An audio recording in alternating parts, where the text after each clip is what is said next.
नमस्कार, ज्ञान विज्ञान के नए अंक में आपका स्वागत है। ज्ञान विज्ञान एक ऐसा कार्यक्रम है जिसमें हम विज्ञान, प्रौद्योगिकी, आविष्कार और शोध की दुनिया के सभी महत्वपूर्ण समाचार लेकर उपस्थित होते हैं। मैं हूं स्मृति रस्तोगी। आइए शुरुआत करते हैं सुर्खियों से।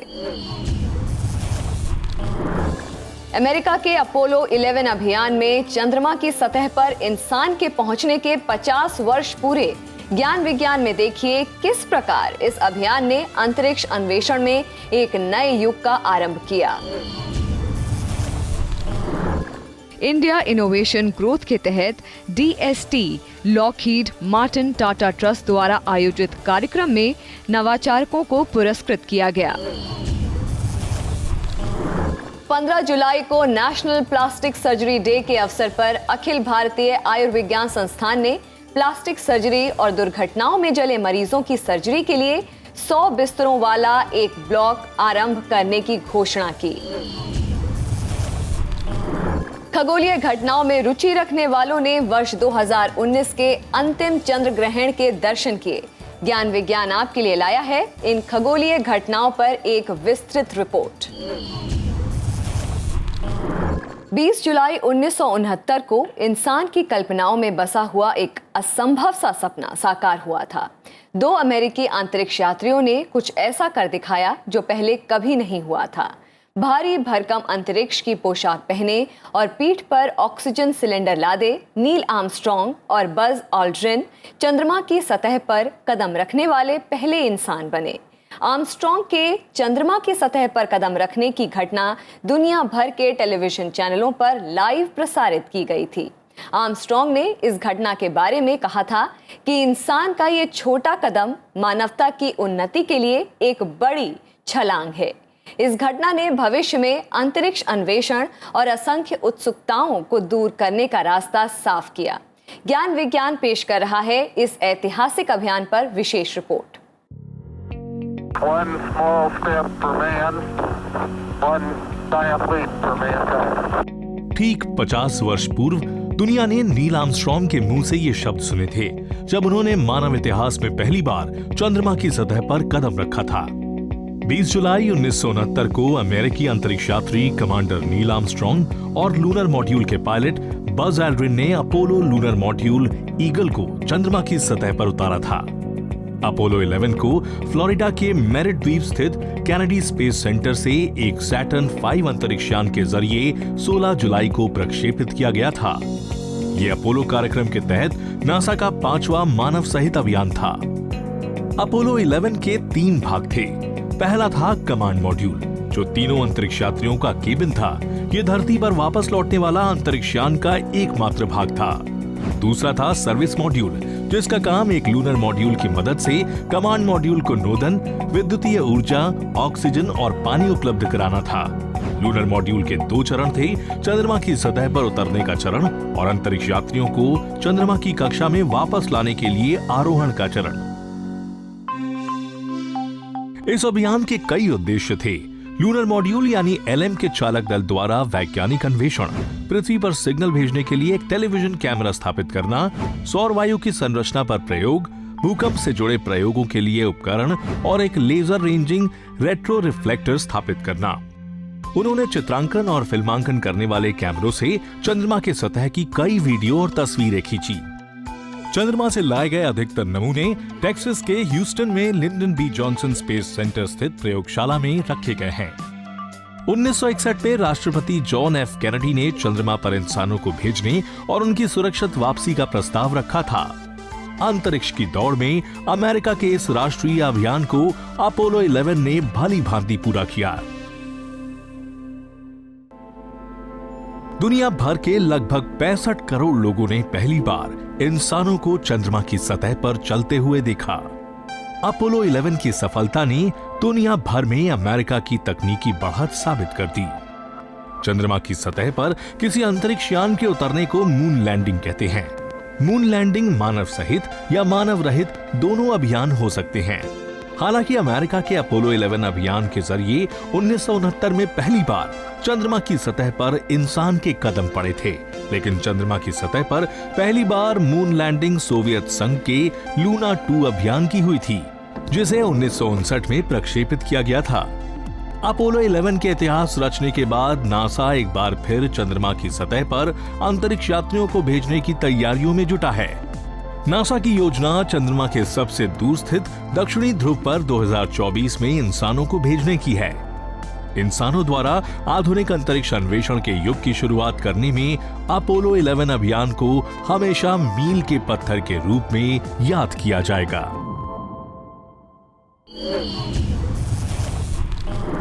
विज्ञान एवं प्रौद्योगिकी विभाग का इंडिया इनोवेशन ग्रोथ प्रोग्राम यानी IIGP विचारों और अनुसंधानों के जरिए भविष्य में तकनीक आधारित समस्याओं को दूर करने के उपाय खोजने वाले आविष्कारकों को प्रोत्साहन देता है। ये कार्यक्रम भारत सरकार के स्टार्टअप इंडिया और मेक इन इंडिया कार्यक्रमों को समर्थन देता है।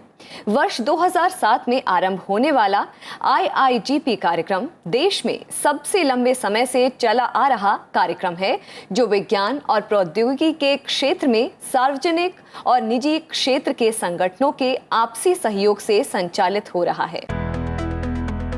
विज्ञान और प्रौद्योगिकी ने देश के विकास में काफी महत्वपूर्ण भूमिका निभाई है, जिसकी वजह से विज्ञान के क्षेत्र में अपना भविष्य बनाने वाले युवाओं और नवाचार करने वालों को इससे व्यापक और विविध अवसर उपलब्ध हुए हैं। उभरती प्रतिभाओं का विज्ञान के विविध क्षेत्रों में भागीदारी और उन्हें जमीनी स्तर पर तकनीकी समाधान उपलब्ध कराने के लिए सरकार ने इंडिया इनोवेशन ग्रोथ प्रोग्राम की शुरुआत 2007 में की थी। ये कार्यक्रम भारत सरकार के विज्ञान एवं प्रौद्योगिकी विभाग, लॉकहीड मार्टिन ट्रस्ट और टाटा ट्रस्ट की एक सहयोगात्मक पहल है और ये पहल सरकार के दो प्रमुख कार्यक्रमों स्टार्टअप इंडिया और मेक इन इंडिया का समर्थन करती है। हाल ही में नई दिल्ली में इंडिया इनोवेशन ग्रोथ प्रोग्राम 2.0 पुरस्कार समारोह आयोजित किया गया। 20 स्टार्टअप्स की प्रत्येक टीम को 25 लाख रुपए और 16 कॉलेज की टीमों को 10 लाख रुपए का पुरस्कार दिया गया। कार्यक्रम का मुख्य उद्देश्य भारत की अर्थव्यवस्था के विकास और स्थायी लक्ष्यों को प्राप्त करने में महत्वपूर्ण भूमिका निभाने वाले सर्वोत्तम तकनीकी नवाचारों की पहचान करना है। कार्यक्रम की निधि से नए उद्यमियों को प्रौद्योगिकियों के व्यवसायीकरण के लिए उनकी योजनाओं को बढ़ाने में मदद मिलेगी। So this is the 13th event doing this, and I understand that it's generated a lot of value. It's generated a lot of opportunities, created entrepreneurship, it's did mentorship, it's got people young, it's scouted for people. In fact, I want to congratulate people who are receiving prizes today, 20 startups and 16 from colleges which are budding startups. इस वर्ष कार्यक्रम के लिए 500 से अधिक ideas का मूल्यांकन किया गया था। ये कार्यक्रम 2 श्रेणियों यूनिवर्सिटी चैलेंज और ओपन इनोवेशन चैलेंज में संचालित हुआ। नए उद्यमी ओपन इनोवेशन चैलेंज में भाग लेते हैं, जबकि यूनिवर्सिटी चैलेंज कॉलेज की टीमों के लिए निर्धारित है। जीतने वाले कुछ नवाचारों में IIT मद्रास द्वारा सब्जियों और फलों के लिए पोर्टेबल कोल्ड स्टोरेज डिवाइस और आने वाले समय में उपग्रह संचार में आने वाली बाधाओं को हल करने के लिए स्पेस डेब्री मैनेजमेंट टेक्नोलॉजी शामिल थे।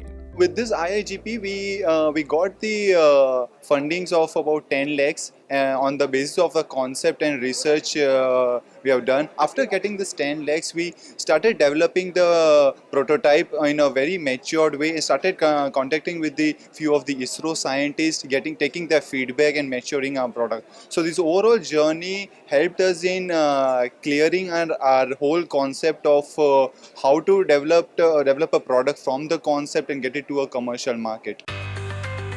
IIGP युवा वैज्ञानिकों और नवप्रवर्तकों को बाजार की औद्योगिक चुनौतियों से निपटने का समाधान खोजने के लिए उन्हें तैयार करता है। कॉलेजों और नव उद्यमियों के लिए यह अनूठा अवसर उनकी उद्यमशीलता को बढ़ावा देने और उन्हें वैज्ञानिक नवाचारों की दिशा में स्थापित करने के लिए एक बेहतरीन मंच था। IIGP जैसे कार्यक्रम बेहतर भविष्य के लिए भारत के नवाचार पारिस्थितिकी तंत्र को बढ़ावा देने में मदद करते हैं। वक्त है एक छोटे से ब्रेक का। ब्रेक से लौटने पर हम आपको दिखाएंगे 15 जुलाई को संपन्न हुए नेशनल प्लास्टिक सर्जरी डे से जुड़ी एक दिलचस्प खबर। देखते रहिए ज्ञान विज्ञान।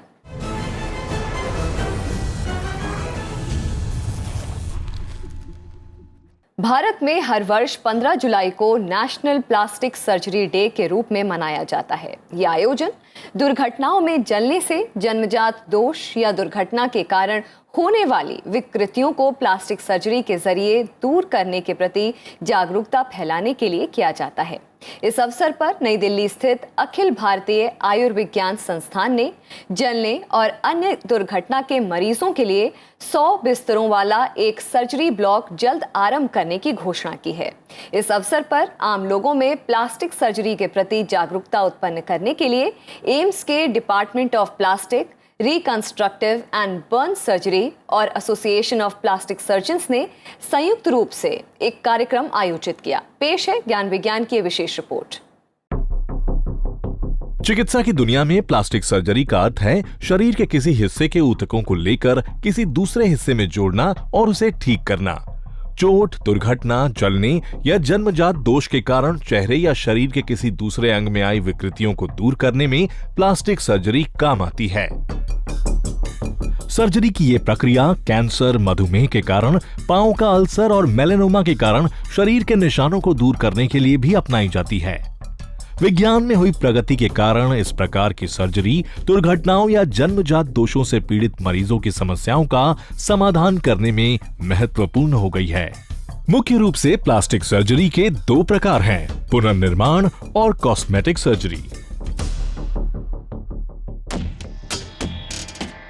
दिल्ली स्थित अखिल भारतीय आयुर्विज्ञान संस्थान के plastic reconstructive and burn surgery विभाग ने नेशनल प्लास्टिक सर्जरी डे के अवसर पर 15 जुलाई को एक जागरूकता अभियान चलाया।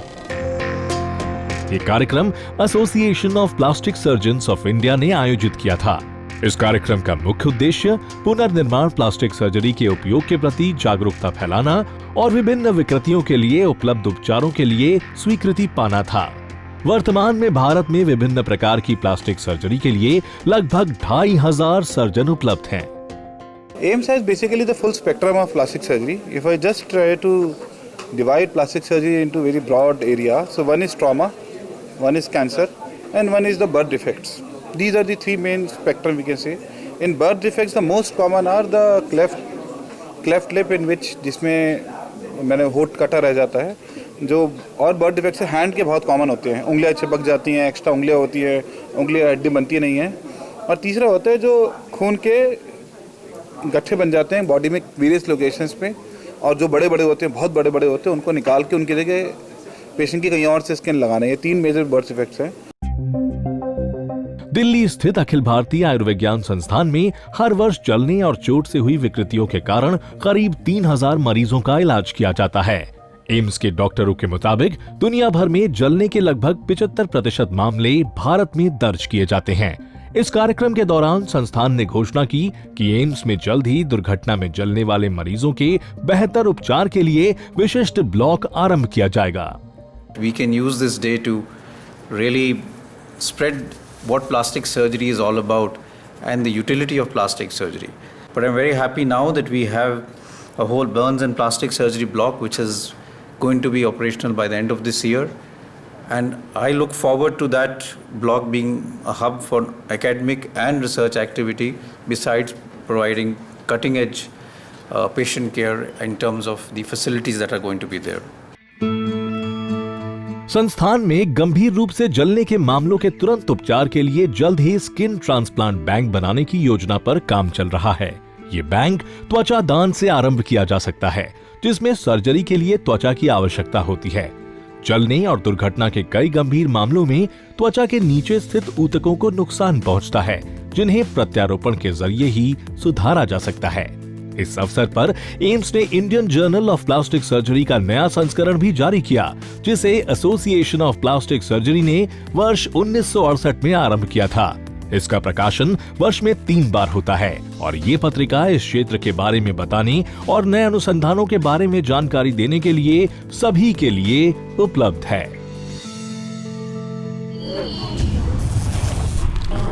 भारत में 16 और 17 जुलाई के बीच रात को आंशिक चंद्रग्रहण देखा गया।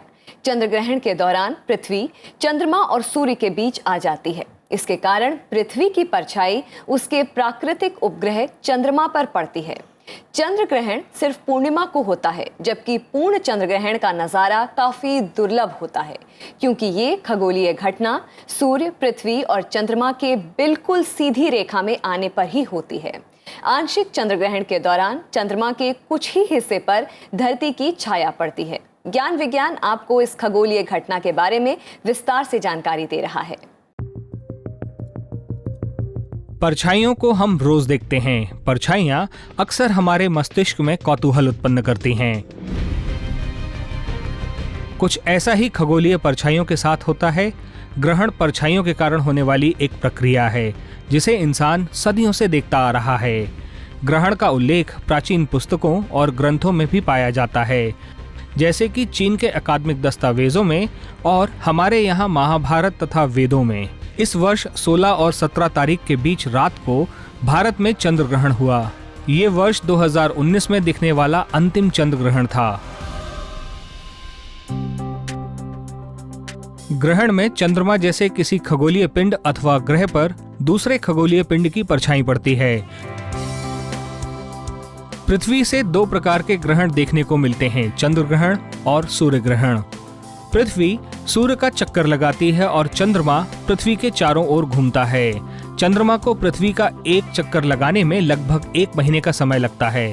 सूर्य, चंद्रमा और पृथ्वी हर महीने एक सीधी रेखा में आते हैं, लेकिन हर महीने ग्रहण नहीं होता, क्योंकि चंद्रमा की कक्षा पृथ्वी की तुलना में 5 डिग्री झुकी हुई है। जब पृथ्वी सूर्य और चंद्रमा के बीच आती है और सूर्य के प्रकाश को चंद्रमा तक पहुंचने से रोक देती है, तभी चंद्र ग्रहण होता है। इस स्थिति में चंद्रमा पर सूर्य प्रकाश पड़ने के बजाय पृथ्वी की परछाई पड़ती है। चंद्र ग्रहण पूर्णिमा को ही होता है। जब चंद्रमा और सूर्य पृथ्वी के ठीक विपरीत दिशा में आ जाते हैं तो पूर्ण चंद्र ग्रहण होता है। हालांकि इस स्थिति में चंद्रमा पर पृथ्वी की परछाई पड़ती है, लेकिन सूर्य की थोड़ी रोशनी चंद्रमा तक पहुंच जाती है।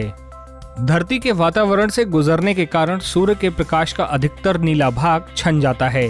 इस कारण पृथ्वी से चंद्रमा का रंग लाल दिखता है, जिसे ब्लड मून भी कहते हैं। जब पृथ्वी, चंद्रमा और सूर्य बिल्कुल सीधी रेखा में नहीं आते हैं और पृथ्वी की परछाई चंद्रमा के कुछ भाग पर ही पड़ती है, तो उसे आंशिक चंद्र ग्रहण कहते हैं। आंशिक चंद्र ग्रहण में चंद्रमा का जो भाग पृथ्वी की ओर होता है वह लगभग काला दिखता है। पृथ्वी से दिखने वाला आंशिक चंद्र ग्रहण इस बात पर निर्भर करता है कि सूर्य, पृथ्वी और चंद्रमा सीधी रेखा में कितने कोण पर झुके हुए हैं। आमतौर पर आंशिक चंद्र ग्रहण कुछ घंटों के लिए होता है। प्रतिवर्ष लगभग 2 आंशिक चंद्र ग्रहण होते हैं, लेकिन पूर्ण चंद्र ग्रहण बेहद कम होता है।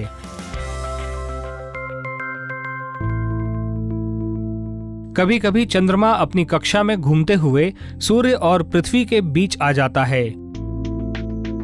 इस स्थिति में चंद्रमा सूर्य प्रकाश को पृथ्वी पर पहुंचने से रोक देता है और पूर्ण सूर्य ग्रहण होता है। लेकिन कभी कभी पृथ्वी और चंद्रमा सूर्य के साथ बिल्कुल सीधी रेखा में नहीं होते।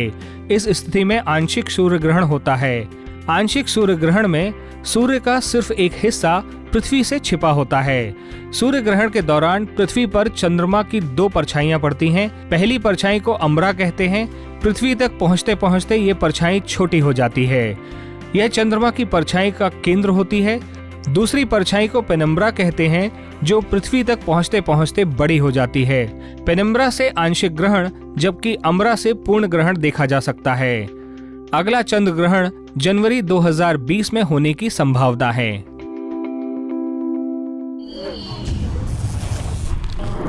वक्त है एक और ब्रेक का। ब्रेक के बाद आपको दिखाएंगे देश और दुनिया की कुछ और नई वैज्ञानिक खोज। देखते रहिए ज्ञान विज्ञान।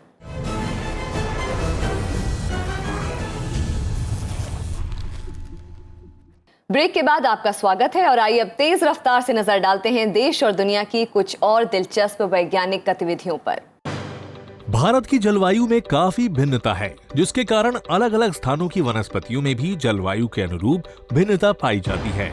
हाल में प्लॉस वन पत्रिका में प्रकाशित एक शोध में विभिन्न स्थानों की जलवायु का वनस्पतियों पर पड़ने वाले प्रभाव के बारे में बताया गया है। यह अध्ययन भारतीय प्रौद्योगिकी संस्थान खड़गपुर में किया गया। शोधकर्ताओं ने Indian national level biodiversity characterisation at landscape level योजना के तहत पिछले 100 वर्षों में बारिश और तापमान के आंकड़े इकट्ठा किए। इस शोध में गंगा के मैदानी क्षेत्रों, हिमालय में पड़ने वाले स्थानों, पश्चिमी घाट और दक्कन के पठार का अध्ययन किया गया। इस अध्ययन से वातावरण की परिस्थितियों का वनस्पतियों पर पड़ने वाले प्रभाव की प्राप्त जानकारी से जैव विविधता के संरक्षण में मदद मिलेगी।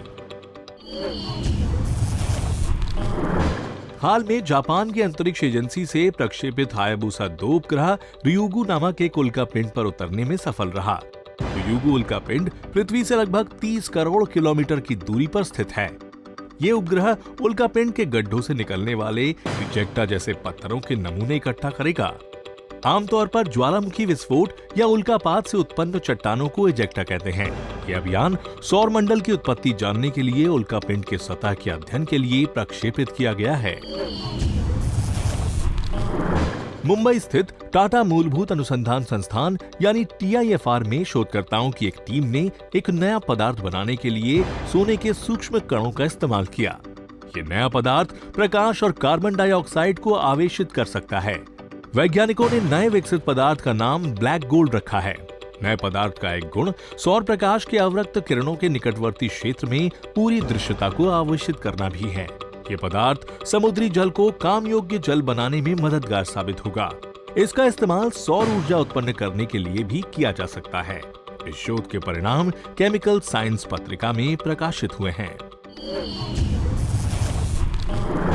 हबल अंतरिक्ष टेलीस्कोप ने बिना पदार्थ के चक्कर काटने वाले एक ब्लैक होल की खोज की है। ब्लैक होल में सबसे अधिक गुरुत्वाकर्षण बल होता है और कोई भी पदार्थ इससे बच नहीं सकता।